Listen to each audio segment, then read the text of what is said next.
Hi friends, ఈరోజు ముఖ్యమైన current affair చూద్దాం. అంతర్జాతీయ అంతరిక్ష కేంద్రానికి నాసా ఐఎస్ఎస్ మిషన్కి ఎంపికైన అనిల్ మీనన్. ఈయన భారత సంతతి వ్యోమగామి.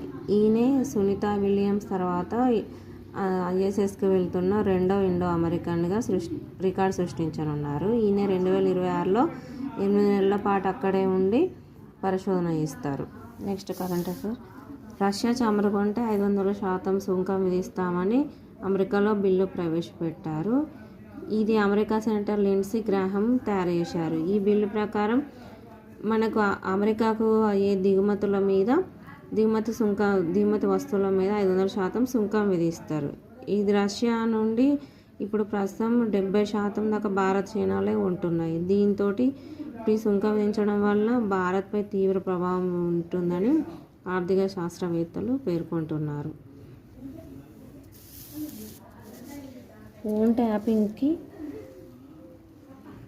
ట్యాపింగ్ వ్యక్తిగత గోప్యత హక్కు ఉల్లంఘనని మద్రాస్ హైకోర్టు స్పష్టం చేసింది. మన ప్రాథమిక హక్కుల్లో వ్యక్తిగత స్వేచ్ఛ 21 ఆర్టికల్ ప్రకారం ఉంటుంది. దాంట్లో గోప్యత అనేది కూడా హక్కు అని చాలాసార్లు అన్ని కేసుల్లో తెలియజెప్పారు. ఇప్పుడు మరొకసారి ఉద్ఘాటించారు.